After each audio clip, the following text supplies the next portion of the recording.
नजर जाती थी राम की सीता नजर आए। दिवस रात वे यही सोचते खबर तो कोई ले आए।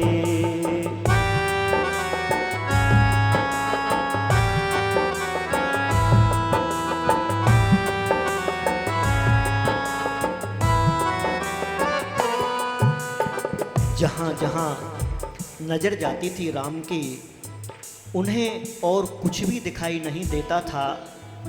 वे दिन में और रात में सिर्फ यही सोचते थे कि कब मुझे मेरी प्रिया सीता की कोई खबर सुना दे।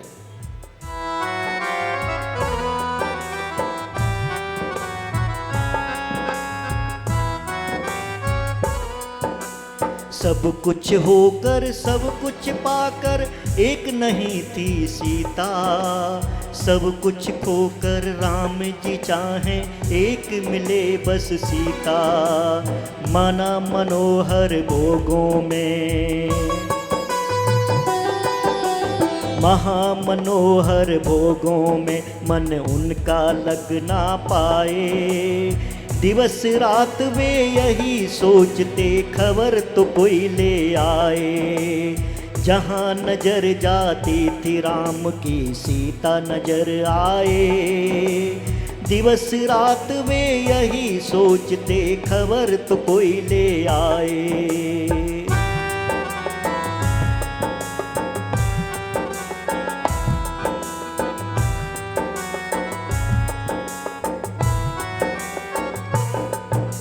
राम के पास में सभी सुविधाएं थीं, सब कुछ उन्होंने पा लिया था, सिर्फ एक सीता नहीं थी। वे चाहते थे कि यह सब कुछ खो जाए और सिर्फ मुझे एक बार ये महामनोहर भोग नहीं चाहिए, मुझे मेरी एक बार सीता मिल जाए।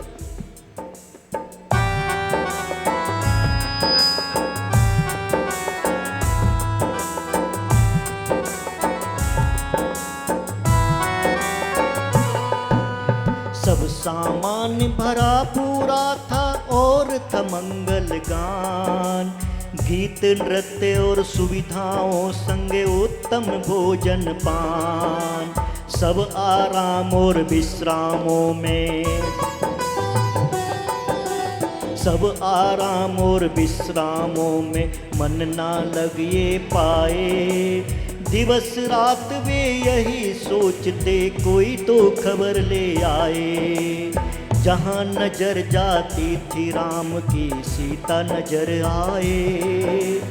दिवस रात वे यही सोचते खबर तो कोई ले आए। सब सामान भरा पूरा था और मंगल गान हो रहे थे।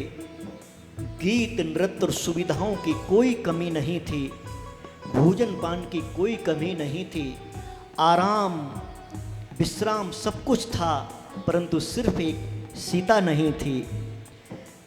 जहाँ नजर जाती थी राम की सीता नजर आए। दिवस रात वे यही सोचते खबर तो कोई ले आए। जहाँ नजर जाती थी राम की सीता नजर आए। दिवस रात वे यही सोचते खबर तो कोई ले आए। हो मेरी सीता,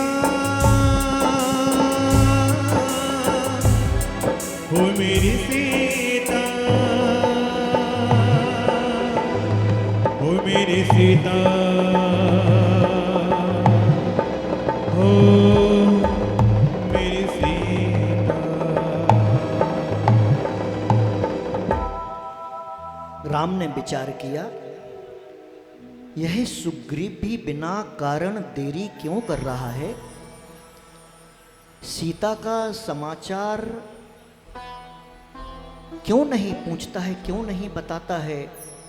कहीं यह विद्याधर अपना राज्य पाकर कृतकृतता को प्राप्त हो गया है तथा मेरा दुख भूलकर अपने आनंद में निमग्न हो गया है। राम को इस प्रकार विचार मग्न देख करके और ढीले शरीर को देख करके लक्ष्मण को क्रोध आता है और वे तलवार निकाल करके सुग्रीव की ओर चले और कहने लगे, अरे पापी राम, स्त्री के दुख में दुखी हैं और तू अपनी स्त्री को पाकर के सुखी हो गया। भूल गया है कि तेरा कर्तव्य क्या है। तूने क्या कहा था कि 7 दिन के अंदर, 7 दिन के भीतर सीता का पता लगाएगा, और आज तो भूल गया है क्या। तब सुग्रीव हाथ जोड़ता है, कहता है, मुझे क्षमा करो लक्ष्मण, मैं क्षमा चाहता हूं, मुझसे भूल हुई है, मैं शीघ्र अतिशीघ्र इसका उपाय करता हूं। महापुरुषों का चित्त नमस्कार करने से ही शांति को प्राप्त हो जाता है, जबकि दुर्जन बड़े बड़े दानों से भी शांत नहीं होते हैं। सुग्रीव ने किंकरों को सीता का पता लगाने का आदेश दिया कि जाओ और 10 दिशाओं में मालूम करो कि सीता कहाँ है। जल में, थल में, भूमि के अंदर, आकाश में कहाँ सीता मिल सकती है उसका मालूम करो। और भामंडल को भी पत्र भेजा तथा सुग्रीव स्वयं निकला मालूम करने के लिए। वह कंबू पर्वत के पास पहुंचता है और वहां देखता है कि कुछ वस्त्र हिल रहा है हवा में। उसे देख करके वह वहां जाता है और सुग्रीव एक व्यक्ति को देखता, वो घबरा जाता है, अरे मुझे मुझे मुझे कुछ मत कहो, आप कौन हो। तो वह सुग्रीव कहता है, मैं वानर वंशी राजा सुग्रीव हूं। वह कहता है, मैं रत्न जटी विद्याधर हूं और भयभीत मत हो कहने पर रत्न जटी कहता है कि मैंने दुष्ट रावण को सीता को ले जाते हुए यहां से देखा है। मैंने उसका विरोध किया था, उसने मेरी विद्याओं को छीन करके मेरी दशा कर दी है और वह जबरदस्ती सीता को लेके गया है। सिर्फ भाग्य से इस ध्वजा के सहारे में यहां पे जिंदा बैठा हूं। परम हर्ष के साथ सुग्रीव रत्न जटी को ले जाकर के किष्किंधापुर जाते हैं और वहां पर समाचार सुनाते हैं। राम से कहते हैं कि आपकी सीता का पता मिल गया है।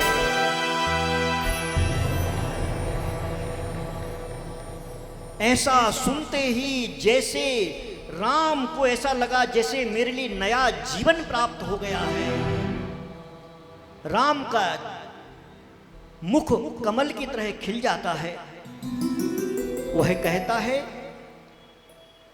हे राम, इंद्र को जीतने वाला महाबलवान रावण 3 खंड का स्वामी है, विद्वानों में श्रेष्ठ है और कैलाश पर्वत उठाने से जो प्रसिद्ध है, धर्म अधर्म को जानने वाला पंडित है। वही रोती हुई सीता को यहां से ले गया है, मैंने उसे देखा है। यह सुनकर के रावण उस रत्न जटी को अपने गले से लगा लेते हैं, उसकी पीठ थपथपाते हैं कि आज मेरे लिए कुछ तो मिला। वो ऐसा सोच रहे थे जैसे हमें सीता ही मिल गई हो। और फिर अत्यंत उत्सुकता से भरे राम ने विद्याधरों से पूछा, हे विद्याधरों, बताओ कि लंका यहां से कितनी दूर है। इस प्रकार पूछने पर विद्याधरों के शरीर निश्चल हो गए, सभी का मुंह नीचा हो गया, सब जमीन की तरफ नीचे देखने लगे, सबके मुख बंद थे, एक भी शब्द नहीं निकल रहा था। ऐसा लगता था कि उन्होंने बोलना छोड़ दिया है। हाथ जोड़ करके मस्तक लगा करके कहते हैं, हे राम, जिसका नाम लेने से ज्वर आ जाता है, बुखार आ जाता है, उस रावण के बारे में आप क्या पूछते हो? उसके बारे में क्या कहें? हम क्षुद्र शक्ति वाले हैं और वह कहाँ बलशाली लंका का स्वामी। आप एक काम करो, उसे छोड़ दो, उस बारे में कोई विचार मत करो, क्योंकि वह लंका 30 योजन लंबी चौड़ी मणि रत्नों के भवनों से युक्त और सामान्य मनुष्यों के लिए दुर्गम है। वहाँ पर वह रावण इष्ट जनों के साथ उपवनों में वहाँ क्रीड़ा करता है। जिसका भाई बुद्धिशाली विभीषण एवं त्रिशूल महाअस्त्र को लेने वाला कुंभकर्ण है, इंद्रजीत, मेघवाहन आदि उसके पुत्र हैं, महाशक्तिशाली। सुनो, रावण का चित्र या पुतला देखने से ही शत्रु भय से कांपने लगते हैं। उससे युद्ध करने की तो बात छोड़ो, उसके नाम में ही भय छिपा हुआ है। इसे छोड़ो और कोई दूसरा उपाय सोचो। फिर लक्ष्मण